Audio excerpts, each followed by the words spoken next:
So I thought I'd make a video of the last day that we have access to our home of the last 61 years. So here we go. So what are we looking at here? Well, that's the direction that we came from when we entered the property on December 24th, 1962. And here's where we were going as we came in the drive. This is the original driveway, or we're on top of it anyway, very close to it. And obviously it was a proper driveway at the time. It's all grown in a lot. And this is what we saw as we came to our new home from Winnipeg. Essentially, our trip here, our voyage here, or whatever you call it, really started with the 1950 flood in Winnipeg. Now, that was kind of the thing that got my parents thinking, you know, it's, well, maybe not that particular event itself. It was that event plus subsequent floodings or potential floodings through the through the 50s that made them think, you know, we've had enough of this worry about flooding every spring. You know, the flood was bad. It was, the water came up halfway up through to the living room wall. It would have been I don't know, a 20 or 30 foot rise of the Red River. So they came out in the late 50s and to BC and looked at properties on the mainland and on the island, and this is where they settled. This is what they determined would be our new home. Came back to our home in Kings Park and said, we're going to move. We're going to move to British Columbia, to a place called Mill Bay. And I said, Mill Bay? What's it like there? And he said, well, it's always sunny in Mill Bay. That was funny. But here's what we'd have seen as we pulled up that day, December, Christmas Eve, 1962, and that was it. And of course, the orchard that we grew up with. I have lots of memories. One in particular, over, actually it's the tree behind this little red bush in front here. When I saw Annalise standing there, and somebody threw a ball for Sadie, or a stick, whatever, and Sadie ran after the stick. Well, Annalise was sort of in between Sadie and the stick. The next thing I looked was Annalise's feet were sticking at the sky, and her head was sticking at the ground, and she was in midair, came tumbling down, and of course was crying. Sorry, Annalise. But yeah, that was one thing. I remember also, well, actually it wasn't the orchard per se, but this window behind us here, that window isn't the original. Mom would have, the original window was quite a bit smaller, and she told Dad, Jack, you got to replace this window. I want a nice big window to look out at the orchard. And one day she was looking out that window. I'm not sure what year it would be. It was when Dad was building his plane. And she looked down in the driveway here, and right here running along was Everett. He was about 5, I guess, or 4, 5, or 6. And underneath his arm, he had tucked the propeller from Dad's airplane underneath his arm. And of course, Jack, Everett's got your propeller. That was funny too. The kitchen. Well, it's much the same, but where the chimney was a wall. It was all blocked in. You couldn't get into the den that way. You had to walk around into the dining room. Right in front of that chimney, which wouldn't have been exposed the way Dad would have opened that up and exposed that brick surface, was an AGA stove. An AGA, in case you're wondering, it's a coal stove. Best kind of coal to burn was something called anthracite, I think it was. It's a pretty clean coal, but whatever. We had that taken out a number of years later. I think it's because it couldn't get that coal anymore, I believe. And like I said, Mom had Dad replace that window. The countertop here probably was changed, but all the cupboards are original. Much of the house is still original. All these cupboards over here, all original. And of course, the big dining room. The wood stove is not original, of course. Aside from that, the walls, of course, been painted. The walls would have originally probably still been wallpaper, but Paul would have, I don't know if he peeled off the wallpaper, just painted over top of it. But yeah, other than that, everything in here is pretty original. And this was the entry to get into this little den here. Again, this is everything's original in here. I'm talking about the features, the wall, not the furniture and things. And of course, a fireplace. And of course, you couldn't walk into the kitchen. The main hallway, the tiles. Dad would have done those tiles. This is not original tiling work.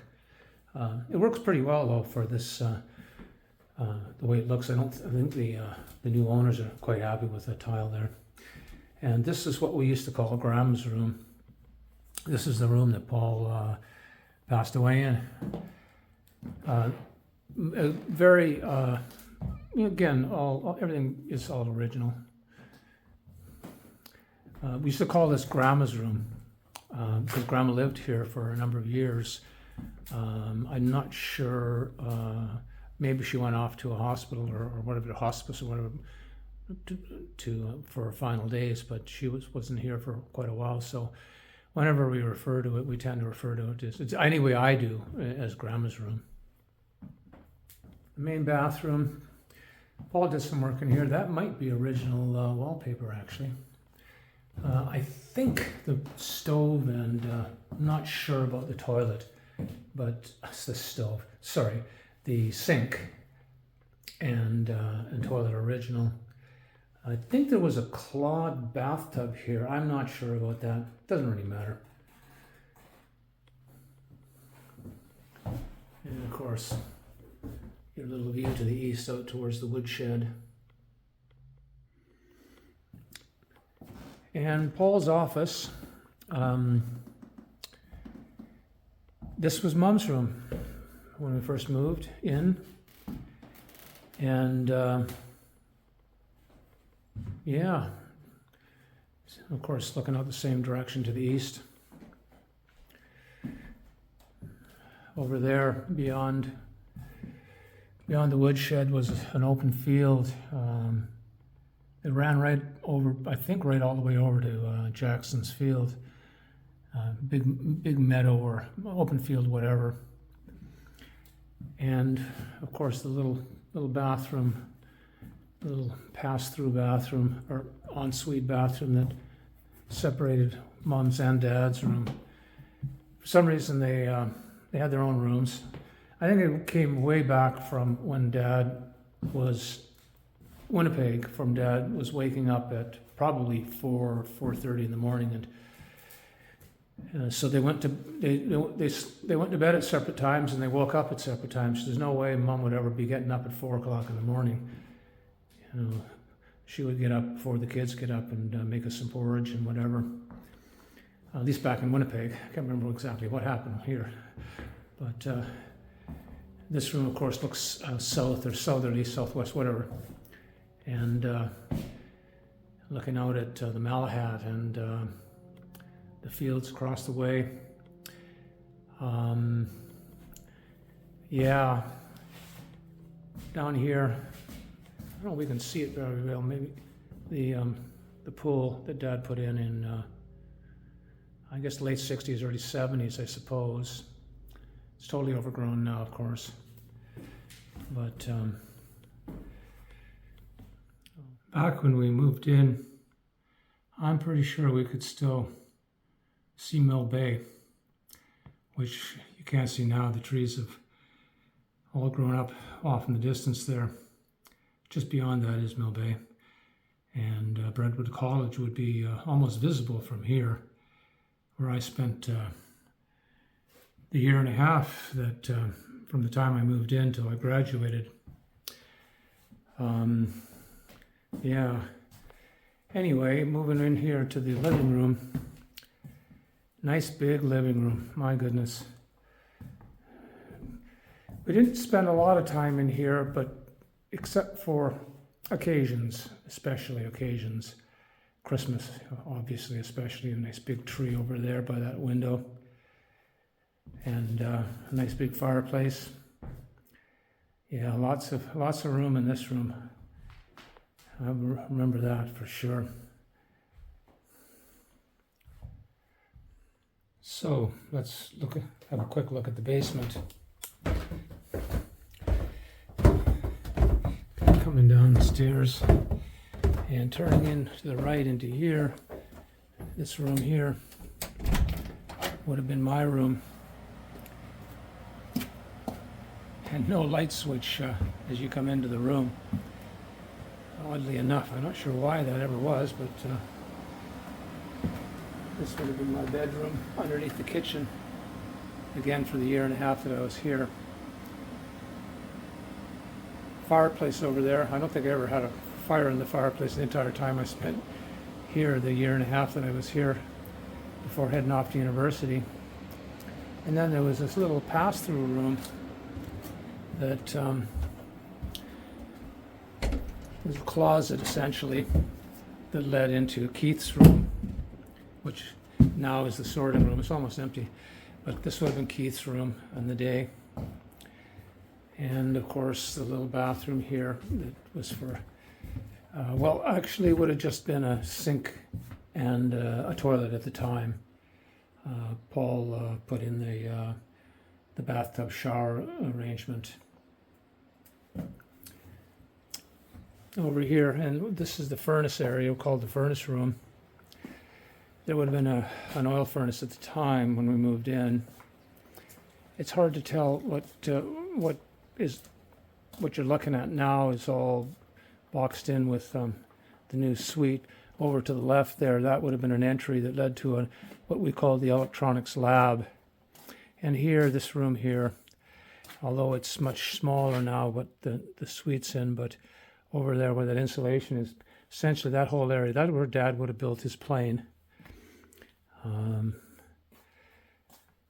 Yeah, he would have finished it in here, and then you can't see it, of course, but beyond that insulation on the other side of that, the bedroom wall, a bedroom of the tenants, Dad had to cut a hole in the side of the house where there was a window.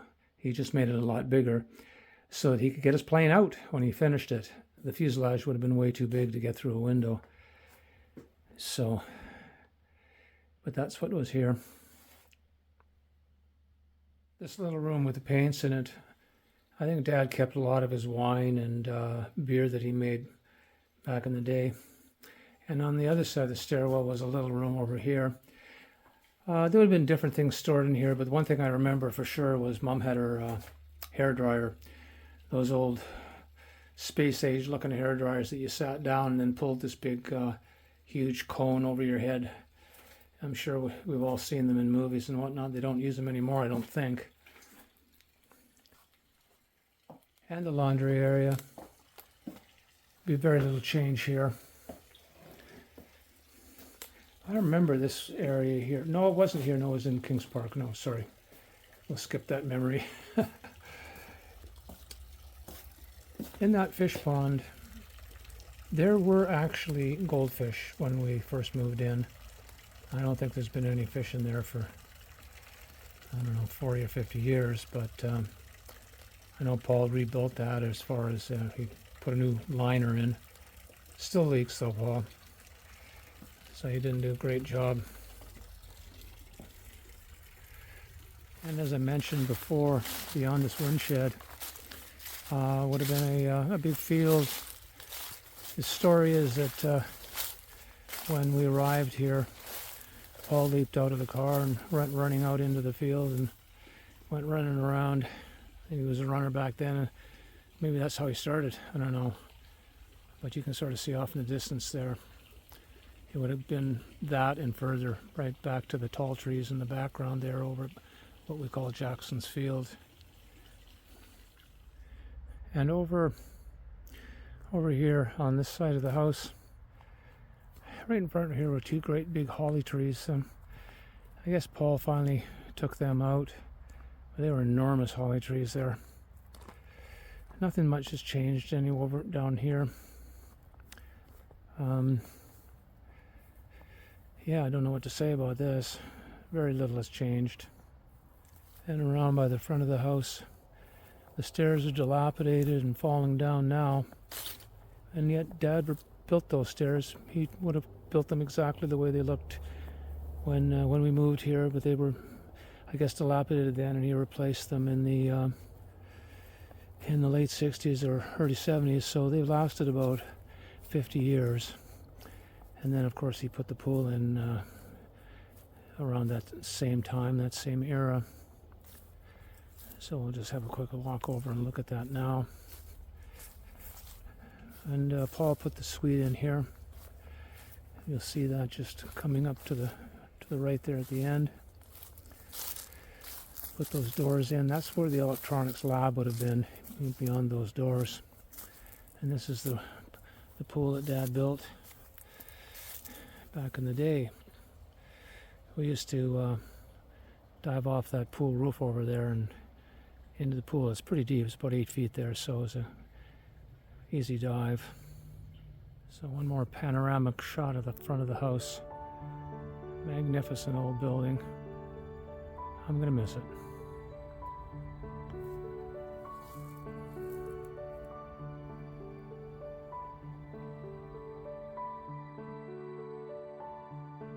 So just an addendum to the video.